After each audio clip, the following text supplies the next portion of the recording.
You made this much money, get back to work. It's time to get back to work. Stop hearing yourself talk. Get off the podcast. Don't be on social media too much. Cut out all the noise. Get back to mental lab, because that's where the knowledge came from. There's very few people in this world who want to do a job like that. And it takes a different kind of mindset. I just do me. I'm out there running, working out, and just trying to find out more of what this is all about, trying to find out more what I'm all about. So that takes me getting away. I'm not about even doing these podcasts, man. So nothing against you, but I'm not about all this stuff. I'm not one that likes to hear himself talk a lot. I'm about action, and action means less talking and more doing. So that's where I've been. I'm always looking for more. I'm always looking for what's the next thing for myself. How can I grow? And that right there was the next thing for me. I didn't want to sit back and, just enjoy my retirement from the military. There's no growth in that. So I decided to go out and do this. So the whole money part of it, it's not what it's about. I'm all about that growth, and that growth isn't in these massive paychecks for speaking to corporations, stuff like that. The growth for me is in that $12 to $15 an hour when you're out there and it's like 20 degrees and you're freezing your ass off and you're thinking, you know what? I don't need to be here anymore. And you start questioning yourself why you're here. And there's a lot of growth in that. Well, the first one was basically a bachelor's degree with the mind. Is how I look at it. And no one knew who I was. So this is the book, Never Finished is the book that I wanted to come out first. But how am I going to get so deep into something when no one knows who I am? So first, I have to give you some backstory on who David Goggins is. Some credentials. That's it. And so I got some basic credentials out there. And now I can dive in more, because most people think I'm just some animal who runs and yells and just says all the time. And that's nowhere near the truth. That's maybe what they see in a 1-minute video, and that's what people believe. But there's a lot of thought behind a person being a born loser, becoming who I am today. You don't just wake up and just rocky. You got to wake up and think about, there's a process to getting better. And that process is never finished. You have to learn to cap success. So what I do is, like right now, I don't like doing podcasts. There's a lot of things I don't do that I have to do now to get the message out there to help people out. And what I mean by capping success, I believe everybody should live their life. So everything that someone says in life, take it with a grain of salt. Take what they give and don't be like, oh, David Goggins said this or whoever said this. No, do not take what I say and do exactly what I say. So for me, what makes me who I am, because my mission is very different than yours or anybody else's. I have to go into a situation knowing, okay, I'm a guy who wants to make people better. For people to get better, I have to continuously get better myself. For me to do that, I can't just say, oh, I have this resume. The resume is there forever. I'm good. I have to cap my success, because for me to help people out, I can't just say I did it once and I'm good. I have to continue to reinvent the wheel of the mind and figure out more and more ways for you to pull. Because if I have a cookie cutter message, it may hit 5 people out of 25. You just failed. My message needs to be in a way where I can hit all 25 people. It needs to be broad enough to where all 25 people may not like the message, but they're getting something from it. And that is evolution. You must continue to evolve. And you don't evolve, for me, in my job, unless I cap myself somewhere and say, okay, you made this much money, get back to work. It's time to get back to work. Stop hearing yourself talk. Get off the podcast. Don't be on social media too much. Cut out all these. Get back to the mental lab, because that's where the knowledge came from. So for me, I must cap myself so I can come back with better, more unique knowledge versus all that cookie cutter knowledge that's out there. That's why people buy the books I have, because it's not cookie cutter. It's real knowledge. Like, I built Goggins from the ground up. I was born David Goggins. David Goggins wasn't good enough. He was a scared, bullied, abused kid who struggled in life.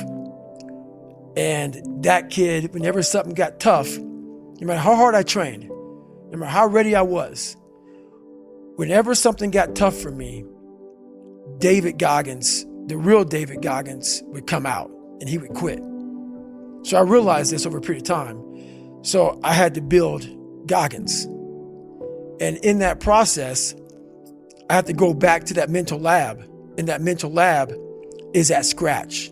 That mental lab is in that trained humility. And so that's where I get better. I get better when I'm digging holes in the ground, when I'm waking up early knowing I don't have to do these things. That's where I get better. It's important more to stay humble within that hunger.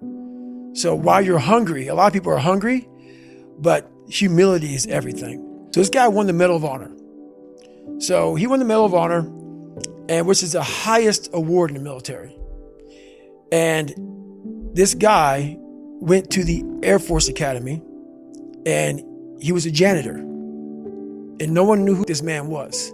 He had the highest award in all the military for heroics, saving lives, putting his life on the line. Could have been killed. And he is now basically, cleaning shitters for young kids. And we can all imagine how that probably went. There's probably some, little bit of taunting here and there. And he just sat there and cleaned the shitter. So that's why he's in my trained humility part, because for this man to be at the level he was and have that kind of humility to go, I'm a Medal of Honor winner, but I'm gonna put that in my closet, and I'm gonna pick up my broom and dustpan, and I'm gonna pick up, this rag and clean for these young men. That right there is amazing for me, man. That's where you grow. That's growth, huge growth. And also it shows that he was doing his job. He was a servant. He didn't look at himself any better than anybody else. And the second you do that, you totally lost. You cannot look at yourself like people with me even. I always look at people. I know where you are. I know where, because I've been there. That's why I help so many people out. I've never been above you. I've always pretty much been beneath you, and that's where my knowledge came from. So I know how to reach those people who are in the dungeon, because I've been there so many times. There's very few people in this world who want to do a job like that. And it takes a different kind of mindset. Is it tear grass appropriate? I don't know.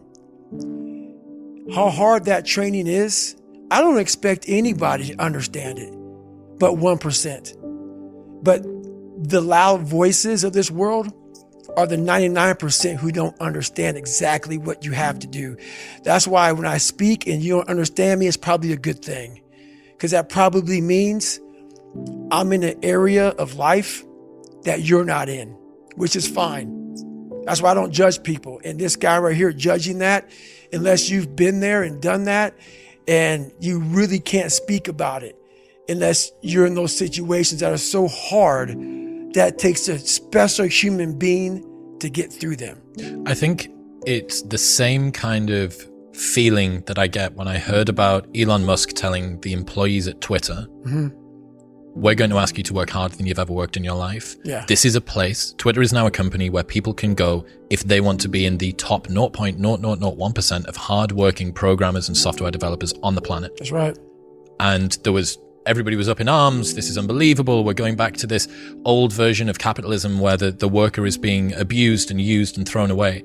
What they didn't account for is that there is a non-insignificant cohort of people for whom that's their dream. That's right. People who want to be able to get up on a morning, having gone to bed 4 hours before, and can contribute to some sort of progress that they think, this is what I'm here for. Yep.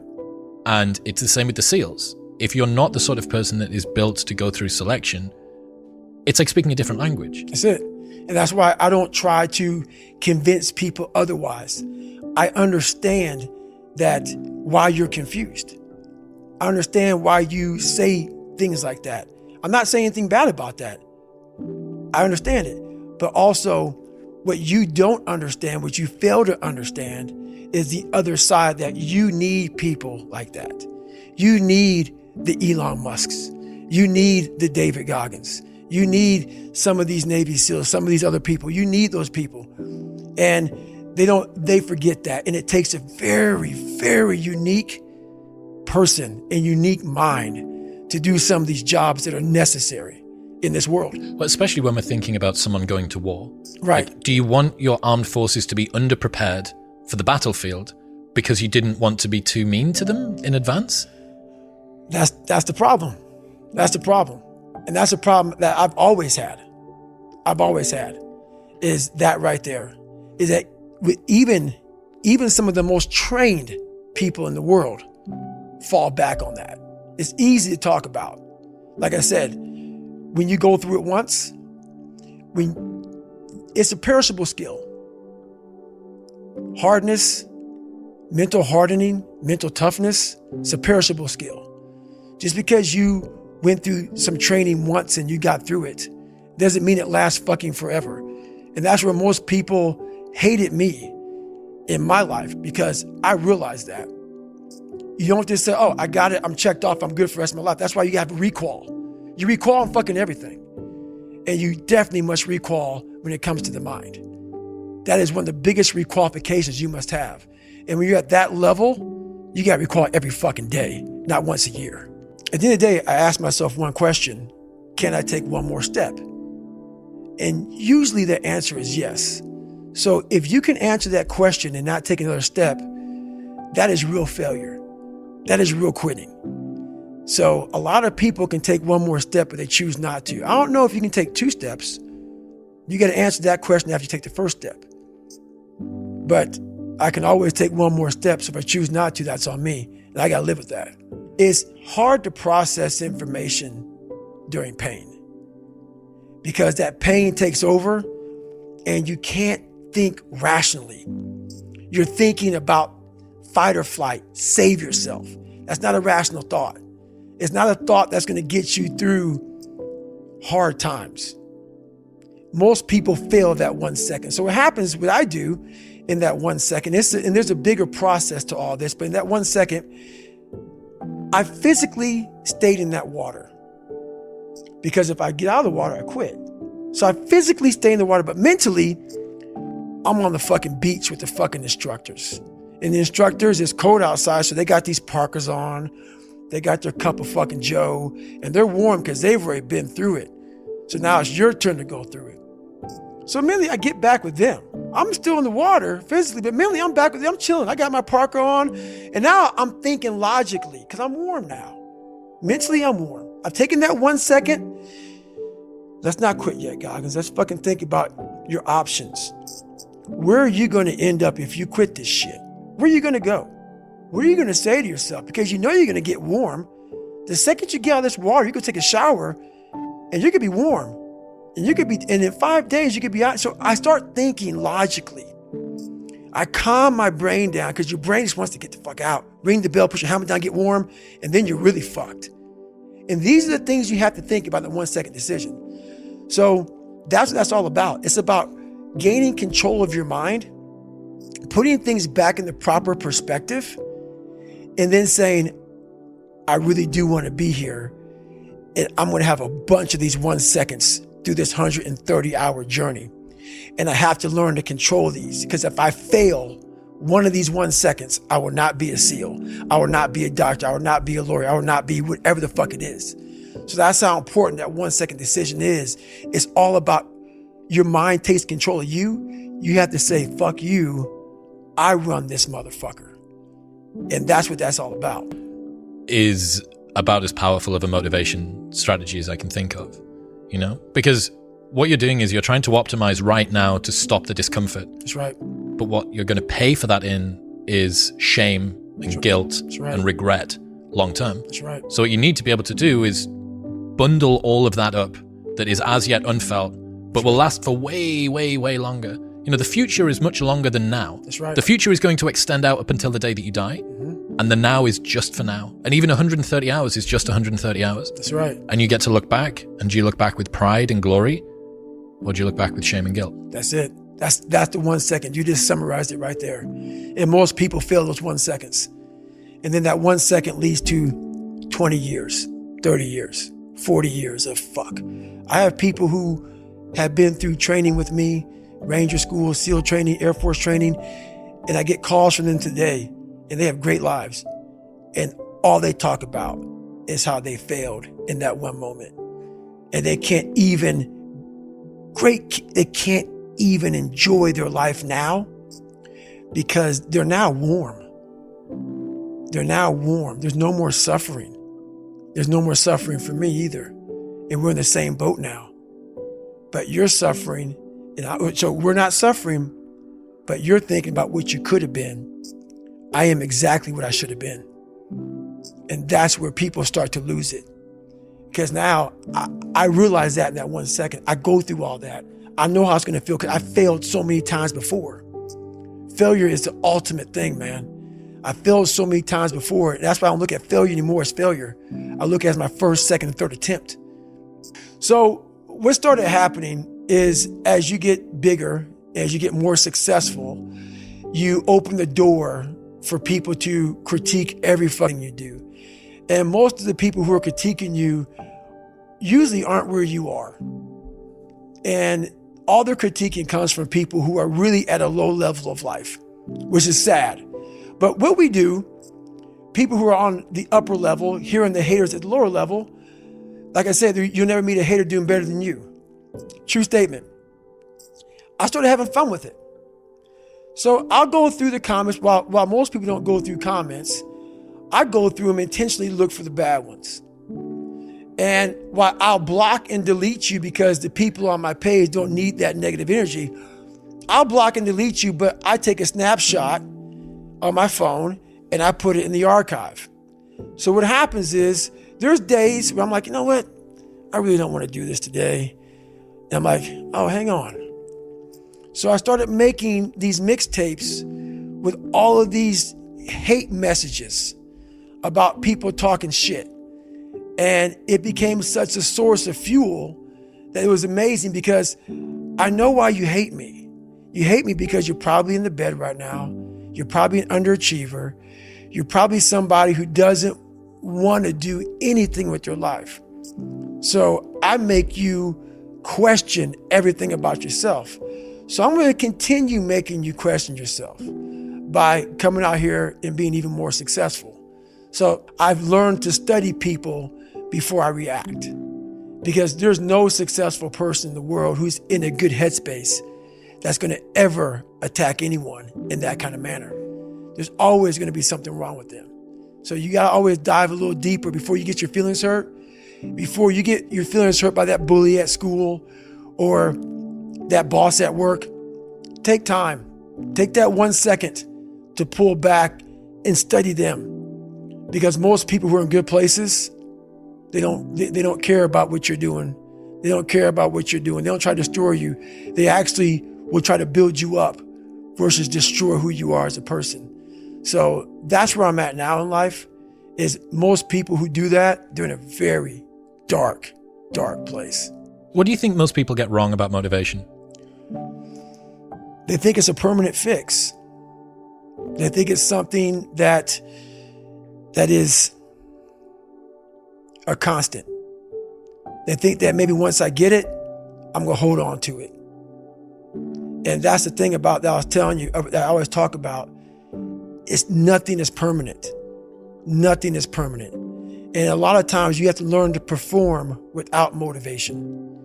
You have to learn to perform without purpose. You have to learn to perform a lot of different things. And that's what people think. They think I need to have this motivation to work out, to study, to be better. So if they don't have it, they just don't fucking do it. And that's where you fail. You have to learn to train your mind well beyond motivation. If you have motivation, that's great. That's some kindling to the fire. All it takes is a little bit of spark, you can burn the whole forest up. But motivation, you have to learn to exist without it. You have to be your best self when you're least motivated. And that's the tricky part about all that shit. Motivation is just a word. You have to have these different things in your mind on where you want to go and know that motivation is not going to get me there. Because I'm not going to always be motivated. Let's say we have a circuit breaker, okay? And I'm loading everything up to one fucking circuit. Just load it up. It's going to fucking blow. And once that thing blows, man, the circuit's all fucked up. You gotta have each thing plugged into the right spot, like a fucking crowded garage. You can't put anything in it. Once your brain is crowded, discipline is great. Motivation is great. But if you can't fit it in your brain because there's no discipline. You may have it sometimes when it fits in that crowded garage of your mind, but you don't have the consistency that you need to have with that discipline. Basically, is you're organizing your mind so you can put that discipline. So a lot of people talk about discipline. Okay, great. Why do you fall off the wagon? Why can't I continue with this routine? Going to the gym, being better, waking up early, eating the right foods. It's because maybe it's your kids, maybe it's your wife, maybe it's your job, and it's all just stuffed in your brain. You don't have it compartmentalized and organized in these nice shelves. Like you look in the garage, it's all a nice organized militant garage. Hey, where are my dumbbells? Right there. A lot of people whose brain, hey, where's my dumbbells? Let me look. They're doing shit, they're looking through totes. So where am I gonna put discipline in that mind if I can't find you gotta be able to find all these different things in your mind. Oh, I can put discipline right there. I can put consistency right there. I can put all these things right there in that spot. So that's what I'm talking about. If your life is not organized, and your life being everything around you, because it takes one little piece of an outside interference to clutter your whole mind. And people don't get that. Your mind has to always be clear. That's why I meditate 2 hours every single night, because I refresh, I reorganize the garage, which is my mind, every night. So then discipline's in there, organization, everything is in this right spot. So when I wake up, I'm ready to go. And there's this quote from one of my friends, Alex Hormozy, that says, "You don't become confident by shouting affirmations in the mirror, but by having a stack of undeniable proof that you are who you say you are. Outwork your self-doubt." Yes. That's nailed. Nailed. Completely nailed. Yes. Because a lot of people will, and some of these motivational people out here, it's the funniest thing in the world to me. They'll go and say, when you wake up in the morning, pound your chest. Look at yourself in the mirror and do all this shit. I hope it works. What works for me is that everyday resume, the things I know I've accomplished, the things I know I've done, real hard work, the real calluses on my mind, the real calluses on my hands. That's it. You don't need to pound your chest in the mirror anymore if you have that. It seems like, especially with confidence, right, or self-esteem, there's a relationship between confidence and competence. Mm-hmm. So what you're looking to do is try and have what you believe that you can do be ahead of what you can do. Right. Now, you're not looking for it to be delusional. You don't want it to be able to believe that you can do something like fly, right? But you need to have a relationship between the two. But what people are asking for is for their confidence to be so far ahead of their competence that, or without having even been competent at anything in the beginning. And that's just delusion. That's fantasy. Right. Well, I believe that you have to build belief. Belief is like, there's an after school special belief where the mom says, believe in yourself. And that's all great. But there's also a built belief. And the built belief is one where you are constantly, like for me, I came from a bad place. How I build belief is through the daunting tasks I put myself through. So that's proof positive that I can. So it correlates. And that's how this piece of kid that I once thought I was built belief by saying, I was in 3 Hell Weeks. I went to Ranger School. I tried out for Delta Selection. Undeniable stack of proof. That is proof. So whenever you think you can't, the confidence comes from the thing that you built. You must build belief. You must build confidence. It can't be like, hey, I'm gonna go knock that out. You gotta look over here and say, I can knock. It's belief, and it's built on what you put in to yourself. Another friend sent me a message this morning knowing that we had this big thing that we've been working toward for a long time today. He said, Nietzsche said, "I know of no better life purpose than to perish in attempting the great and impossible. The fact that something seems impossible shouldn't be a reason to not pursue it. That's exactly what makes it worth pursuing. Where would the courage and greatness be if success was certain? and there was no risk. The only true failure is shrinking away from life's challenges. Limited horizons are like, I use me as an example always. I came from a small town in Indiana where there was a handful of black families. And a lot of people in that town, when you come from a town of 8,000 people, it's like we had a local plant, Great Dane. And you're like, you know what? I want to work at Great Dane and get a house next to my mom. That's what you know. So many of us come from these small places in our mind that we're not willing to think outside of only what we've seen. Our mind works in such a small compartment. And one thing I was able to do was to dream. Many people, but don't make dreams your fucking master. But I was able to dream outside those four walls of that small town. And until you're able to really put yourself into that dream, but don't make dreams your master, that's where you truly become what you're destined to become. What do you mean, don't make dreams your master? A lot of people sit back and they dream about being a sports figure, or dream about being a SEAL, or dream about being an astronaut, and all it is a dream. They don't put the work behind the dream. That dream has become their master. When you become the master of dream is when you say, I want to go be a Navy SEAL, and you say, okay, I'm going to lose 106 pounds in less than 3 months. The dream was the one thing I thought about, and the dream was now gone. Now, what comes in, the dream goes away, and the laundry list of details and tasks come up. Gotta do this, gotta do this, gotta do this, gotta do this. That's when you become the master of your dream. So a lot of people out there dreaming. Ryan Holiday says, talking about the thing and doing the thing vie for the same resources. Allocate yours appropriately. That's it. That's it. That's the way it works as well. That's the way that the brain works. You can actually get these kicks of dopamine by telling your friends about, I'm going to be a Navy SEAL. I'm going to start my training next week. It's going to be great. I'm going to feel like this. It feels good. It feels good to talk about that shit, man. It actually makes you feel good, makes you feel proud, all that shit. But guess what happens? That alarm clock goes off at 4 a.m. to train. I don't want to be a SEAL today. Or I don't want to be whatever today. I'll start tomorrow. And that's the usual pattern of people's lives. That's why I talk about clearing out the mind. Until you really want to do something, you always get to be a talker.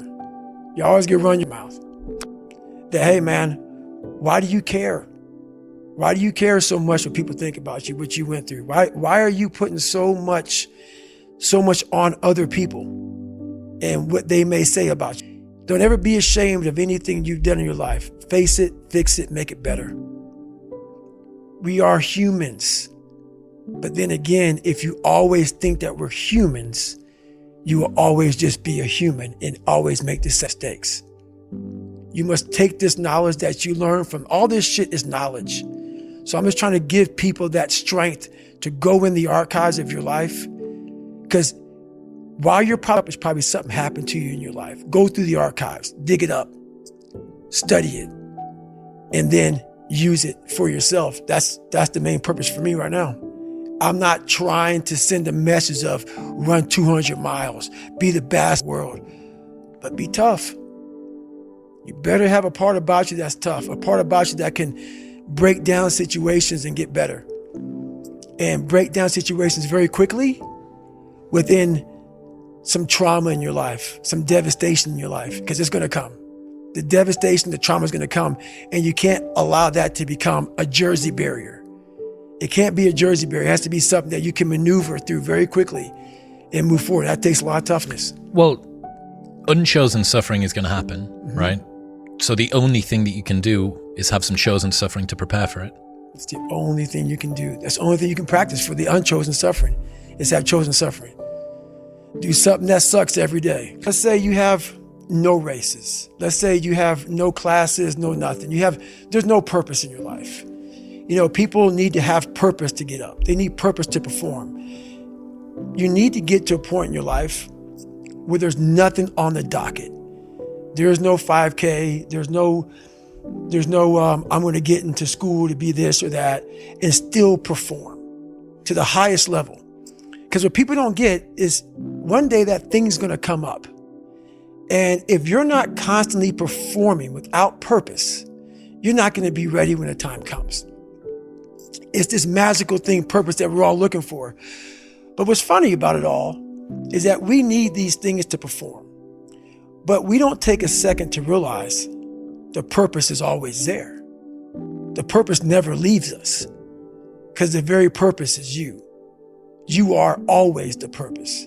There may be another purpose, like being a SEAL or going to college or whatever, but the main purpose in life is you. So if you wake up in the morning and you don't want to do something, you don't care enough about yourself.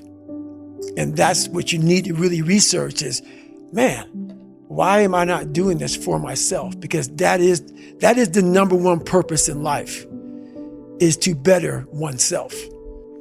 But where do you go to? You wake up on a morning, it's cold, it's wet, it's dark, you've got no cartilage in your knee, you've got shitty shorts, whatever it is that's the issue today. Keep talking.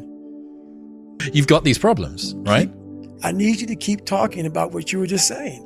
It's warm on the couch. That's Your it. missus says stay in That's bed. it. It's comfy, That's it's cozy. That's You've got it. work later on. You had an argument last night. You're slightly it. hungover. Because I know ain't going to do what I'm going to do. So this is how you level up. That's how you level up. I know there's a whole bunch of people with that right there. That fires me up. That makes me happy, what you just said. That brings joy to my life right there. Why? Because I know there's so many people that have the ability and just refuse to get off that couch. Refuse to study a few more hours. Refuse to go deeper, to go further. And that's where I gain the advantage. It's so easy to be great nowadays, my friend, because most people are weak. Most people don't want to go to that extra mile. Most people don't want to find that extra because it sucks.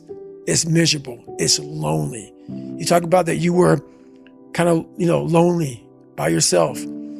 I was the same way. And that used to hurt me growing up. Now I thrive in that shit.